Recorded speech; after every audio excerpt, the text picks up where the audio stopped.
Assalamualaikum warahmatullahi wabarakatuh.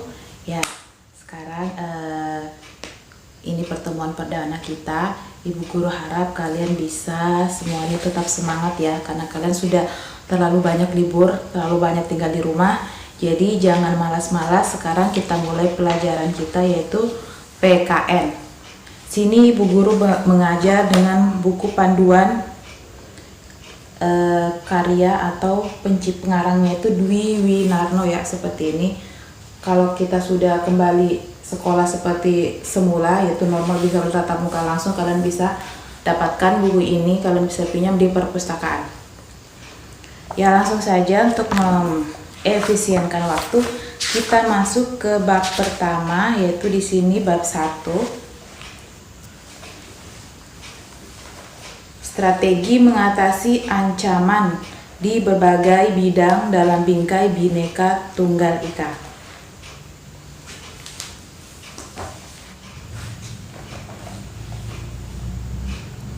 Kira-kira jelas tidak tulisan Ibu Guru?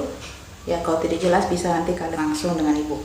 Jadi sebelum kita masuk di materi ini, Ibu Guru harap setelah kita belajar kalian tuh bisa menjelaskan pertama itu pengertian ancaman. Apa itu ancaman? Terus kemudian yang kedua, kalian bisa menyebutkan bentuk-bentuk dari ancaman. Jadi disimak baik-baik ya. Jadi kita masuk ke topik yang pertama, yaitu poin yang pertama, pengertian ancaman. Apa itu ancaman? Pengertian ancaman adalah berbagai bentuk usaha yang memiliki sifat dan tujuan untuk merubah, mengganti, dan merombak berbagai kebijakan yang dilakukan secara konseptual yang dapat dilakukan secara kriminal ataupun melalui tindakan politis. Jadi itu adalah pengertian ancaman. Secara umum, ancaman itu dibagi menjadi dua ya. Yang pertama, ancaman non-militer, dan yang kedua, ancaman militer. Ancaman non-militer yaitu ancaman dilakukan dengan tidak menggunakan gencatan senjata. Biasa dia itu menggunakan tindakan politik. Sedangkan ancaman militer adalah ancaman yang dilakukan dengan menggunakan gencatan senjata yang bertujuan untuk meruntuhkan kedaulatan suatu negara. Jadi itu tadi adalah macam-macam bentuk ancaman. Itu ada dua, ancaman militer dan ancaman non-militer. Jadi Bu Guru harap kalian sudah bisa tahu ya. Yang pertama tadi itu pengertian ancaman, yang kemudian yang kedua itu macam-macam ancaman. Sampai sini kalian sudah paham ya? Paham tidak paham? Harus paham. Kemudian kita lanjut yang nomor 2. Di sini ada bentuk-bentuk ancaman negara. Apa saja sih bentuk-bentuk ancaman negara itu? Ada banyak ya. Ada kira-kira di sini ada 5 macam bentuk ancaman. Yang pertama yaitu ancaman di bidang ideologi. Jadi bentuk-bentuk ancaman yang pertama yaitu ancaman di bidang ideologi. Ancaman di bidang ideologi ini mempengaruhi pola pikir suatu masyarakat, yang mana ancaman ini kalau dibiarkan akan mempengaruhi pola pikir akan mempengaruhi ideologi bangsa Indonesia. Kalian sudah pasti tahu kan, ideologi bangsa Indonesia itu bersumber atau berdasarkan kepada Pancasila. Maksudnya banyak paham-paham yang masuk ke Indonesia, seperti itu paham liberalisme. Paham liberalisme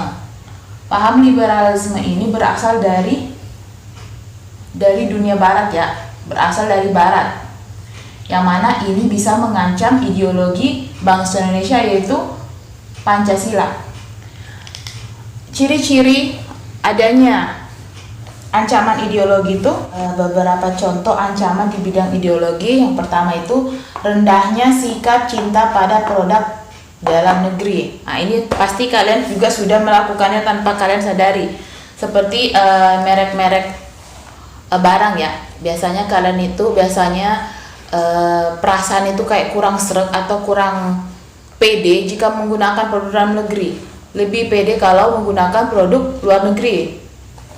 Seperti kayak merek baju kayak seperti contohnya kayak merek baju Polo. Itu kan merek luar ya. Kemudian Adidas. Kayaknya kalau pakai merek-merek seperti itu merasa bangga. Sementara kalau pakai produk dalam negeri, merek-merek dalam negeri itu kayaknya kurang pede saja.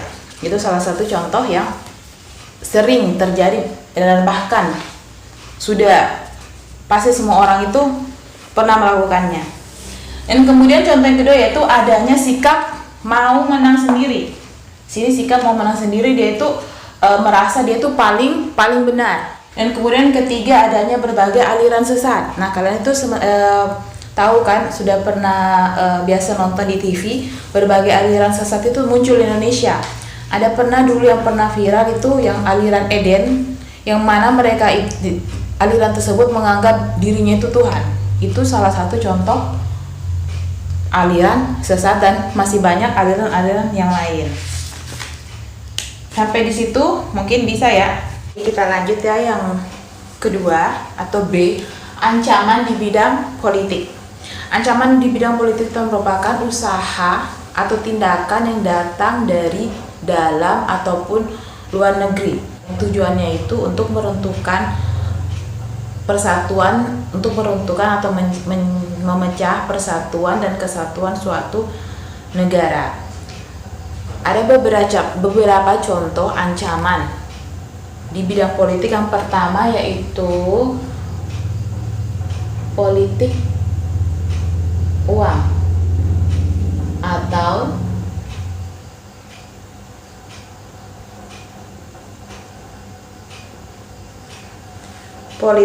atau money politik. Politik uang adalah suatu bentuk pemberian atau janji untuk menyuap seseorang supaya memilih atau tidak memilih dalam suatu pemilihan umum. Nah, ini sudah lumrah ya, sering terjadi di masyarakat. Ya baru-baru belum lama ini kita kan sudah mengalami yang namanya melewati masa pemilihan umum, di mana di situ banyak terjadi politik money politik itu para partai-partai politik itu mereka menggunakan uang atau memberikan bantuan berupa sembako kepada masyarakat supaya masyarakat itu mau memilih partainya sehingga mereka itu bisa menang dalam pemilihan umum. Itu contoh yang paling gampang dan sangat mudah ya, dan sering terjadi di masyarakat. Bukan cuma di Indonesia saja ya, itu juga terjadi di luar negeri. Yang kemudian yang berikutnya yaitu politik SARA.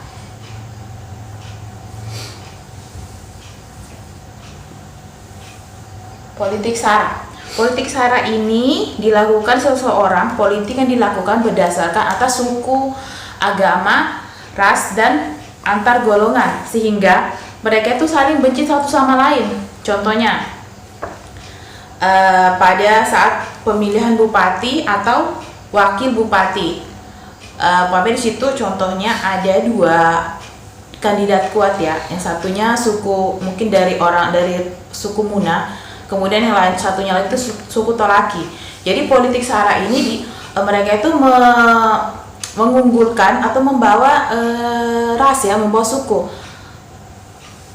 Jadi dia itu merekrut semua orang-orang yang suku Muna, jadi supaya memilih bupati yang Muna tadi. Begitu pula sebaliknya. Yaitu salah satu contoh bentuk politik SARA. Kemudian yang ketiga yaitu ancaman di bidang ekonomi.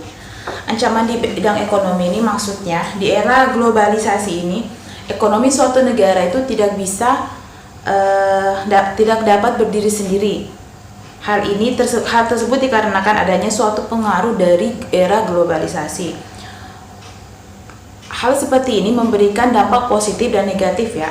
Dampak positifnya karena produk yang berasal dari dalam negeri dari kita bisa dijual ke internasional, ke negara lain. Dan dampak negatifnya yaitu banyak barang-barang yang dari luar negeri itu masuk juga ke negara kita dengan jumlah yang sangat besar sehingga bisa mengalahkan produk dalam negeri. Jadi itu ancaman di bidang ekonomi. Contohnya yang seperti Bu Guru bilang tadi, masuknya berbagai produk yang berasal dari dalam negeri, dari luar negeri, karena adanya perdagangan bebas sehingga tidak ada batas-batas negara. Jadi semua negara itu bisa memasukkan barangnya ke negara kita. Kemudian mulai dikuasainya perekonomian oleh pihak asing, karena semakin mudahnya orang asing itu untuk menanamkan modalnya, untuk menanamkan sahamnya ke negara kita. Sudah banyak ya terjadi. Ya, salah satu contohnya mudahnya orang asing menanamkan sahamnya di Indonesia. Contoh yang paling sangat kita tahu ya, sudah menjadi viral, yaitu di Morowali sana kebanyakan pemegang saham terbesar itu adalah orang asing, bukan dari orang Indonesia sendiri. Kemudian yang berikutnya contoh ancaman di bidang ekonomi yaitu munculnya persaingan bebas yang akan berdampak pada perilaku ekonomi yang kalah dan menang. Jadi pihak yang menang akan secara bebas dan leluasa menguasai monopoli perdagangan, sedangkan pihak yang kalah akan selalu tertindas. Yang dimana kita tahu ya bahwa produk-produk asing itu selalu lebih unggul di negara kita sendiri. Kemudian kita lanjut ke nomor 4 atau di bagian D, itu ancaman di bidang sosial budaya.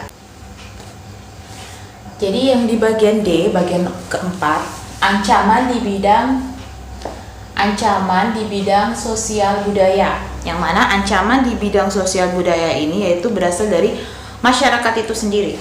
Yang mana ancaman ini dibagi menjadi dua, yaitu pertama ancaman dari dalam dan dari luar. Ancaman dari dalam itu bisa contohnya seperti premanisme, kekerasan, terorisme, itu merupakan ancaman sosial dari yang berasal dari dalam. Sedangkan ancaman sosial yang berasal dari luar yaitu munculnya gaya hidup yang bersifat konsumtif dan selalu mengkonsumsi berbagai produk yang berasal dari luar negeri ya. Sama seperti contoh-contoh sebelumnya juga itu bisa masuk ke dalam bentuk ancaman sosial budaya. Kemudian munculnya sifat hedonisme.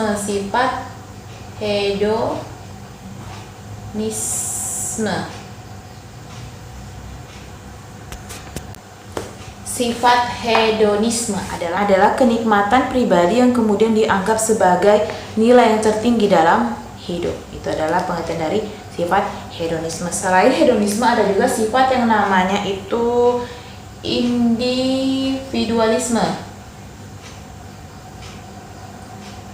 Individualisme yaitu sikap yang mementingkan diri sendiri dan memandang kepentingan orang lain itu tidak bermakna. Jadi dia itu tidak pernah sehingga menimbulkan sifat yang tidak peduli kepada orang lain. Itu adalah salah satu contoh dari ancaman di bidang sosial budaya. Selain hedonisme dan individualisme ada juga sifat yang namanya westernisasi, yaitu sikap yang muncul merupakan suatu gaya hidup yang berkiblat pada budaya barat, yang mana itu sangat bertentangan dengan budaya kita. Contohnya cara berpakaian sangat yang bertentangan dengan budaya kita. Itu adalah contoh-contoh bentuk ancaman di bidang sosial dan budaya. Kemudian yang terakhir bagian E, dan yang terakhir yaitu E, ancaman di bidang pertahanan dan keamanan. Ancaman di bidang pertahanan dan keamanan ini bisa berasal dari dalam negeri, seperti adanya konflik SARA ya. Konflik SARA yang mana konflik SARA ini bisa akibatnya bisa meruntuhkan persatuan dan kesatuan di dalam negeri. Biasanya itu adanya ketidakrukunan yang dipicu unsur SARA.